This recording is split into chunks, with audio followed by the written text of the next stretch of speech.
রাধে রাধে বন্ধুরা। সকালবেলায় গোপুকে আজ ভোগে হিসেবে দিয়েছিলাম লুচি আর আলু চচ্চড়ি। দেখো, গোপু কোন দিন কেমন কী সেবা নেবে সেটাও নিজের ওপরেই তো সিদ্ধান্ত। ও যেটা চাইবে সেটাই হবে, যেটা চাইবে না সেটা হবে না। বললাম তার কারণ হচ্ছে ওটা রান্না করতে বসে ওই জিনিসটা হয়েছে, করার কথা ছিল রুটি আর আলু ভাজা। তো দেখো, গোপুকে সেবা দেওয়ার পর খাওয়া হয়ে যেতে আমি কিন্তু ওকে তাড়াতাড়ি স্নানও করিয়ে দিয়েছিলাম, এবং আগের দিন আমি প্যান্টগুলো চেঞ্জ করতে গিয়েছিলাম, চেঞ্জ করেও এনেছিলাম। তাই পরিয়ে দেখবো যে এগুলো হয় কিনা। কিন্তু আজও ওই যে লীলা কে কারে বোঝে, যেখানে স্বয়ং রাধারানী শ্রীকৃষ্ণের লীলা বুঝতে পারেন না, সেখানে তো আমরা তুচ্ছ, তাই না? তাই এই প্যান্টগুলো আজ আরই হলো না। এর থেকে ছোট প্যান্ট হলেও এই দুটো প্যান্টই আমি পরিয়ে দেখছিলাম, হলো না। এগুলো আবারও চেঞ্জ করতে হবে। জানি না, হয়তো গোপুর সোনার এই প্যান্টের কালারগুলোই পছন্দ না। দেখো, কালারগুলো হয়তো মিষ্টি, কিন্তু আমার পছন্দ হলো গোপুর তো হবে না।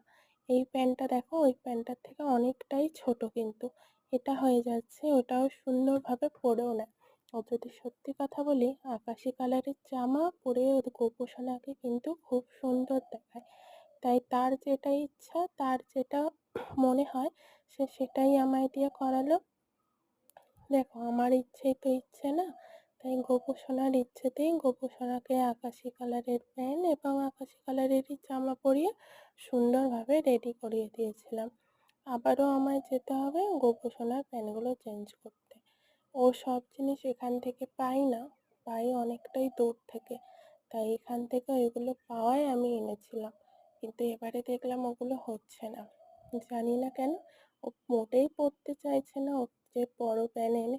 তাই এবারে ভেবেছি খুঁজে খুঁজেই আকাশি কালারের, ওর পছন্দের কালারের প্যান্টই আমি ওর জন্য কিনে নিয়ে আসবো। তাই সেদিনকে মাকে বলেইছিলাম যে এবার আকাশি জামাই বেশিরভাগ গোপু সোনার জন্য নিয়ে আসবো। দেখো, সকাল সকাল স্নান আমি একদমই গপুকে করাই না। নিজের ছোট্ট সন্তান বাড়িতে থাকলেও তাকে তো ঘুম থেকে তুলে স্নান করাই না। তাই সকালবেলায় তুলে জল খাইয়ে মুখ ধুইয়ে তাকে পরিষ্কার করে আগেই কিন্তু সেবা দিই। তারপরেই কিন্তু আমি অনেকটা পরেই ওকে স্নানটা করিয়ে দিই। দেখো, সে যেটা বুঝলো সেটাই করলো, তাই সুন্দরভাবে রেডি করিয়ে দিলাম। আর এই হচ্ছে আমার গোপুর আজকের ফাইনাল লুক। তোমাদের কেমন লাগলো জানিও একটা ছোট্ট কমেন্টের মাধ্যমে।